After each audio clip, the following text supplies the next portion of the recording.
Үшінші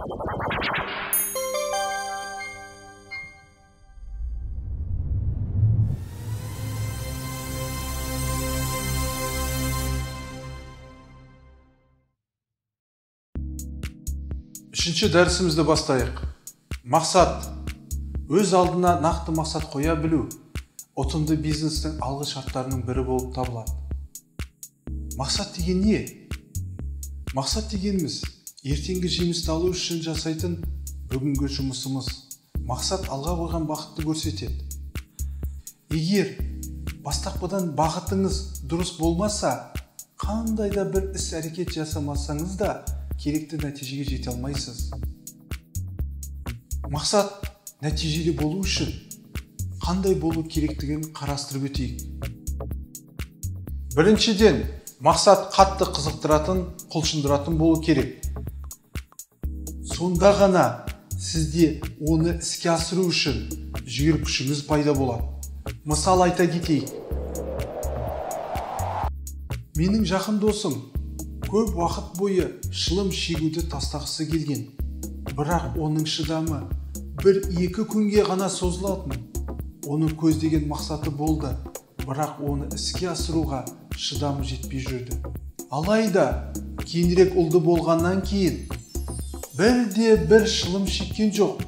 Шылым шегуді тастау оған еш қиындық туғызбады. Ұлым, еш уағылмастан өссін деген мақсат қатты құлшындыратын мақсат болып табылды. Екіншіден, мақсат нақты болу керек. Салыстыр көріңізші, біздің мақсат табысымызды өсіру немесе 9 айдың көлемінде жаңа өнімді сатудан алар табысты 2 есе өсіру.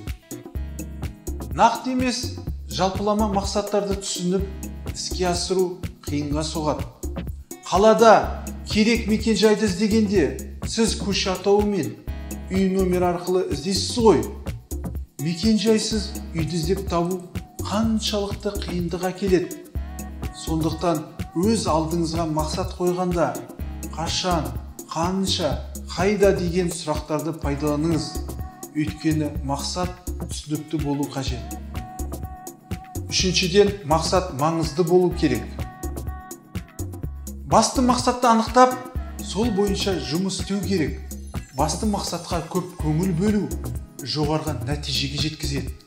Уақытында басқа тығыз мәселеден бас тарта отырып, әрі қашан көңіліңізден басты мақсатты шығармағаныңыз жөн.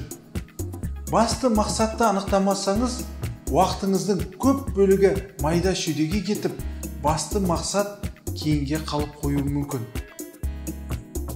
Төртіншіден, мақсат кезеңдік болу керек. Еш уақытта мақсат ретінде соңғы мәре сызығын, соңғы межені көрсетпеңіз. Тауға өрмелеген сайын, жаңа көкжиекті көрген секілді, әрбір жаңа мақсатқа жеткен сайын алдымыздан жаңа шексіз мүмкіндіктер ашыла бастайды. Егер сіз өз алдыңызға нақты мақсат қойып, сол мақсатқа жетуге бағыт алсаңыз, ісіңіз дамып, өзіңізді белсенді сезініп, әрі қарай қалай және қандай бағытта жұмыс істеу керектігін нақты білетін боласыз. Сонда сіз өз ісіңізде жетістікке жетудің дұрыс жолында боласыз. Соңында Абай атамыздың қара сөзінен үзінді келтіргім келеді. Егер мақсат өнсін десең, ретін тап, биік мансап, биік жартас, оған өрмелеп жылан да шығады, қалықтап ұшып қыран да шығады.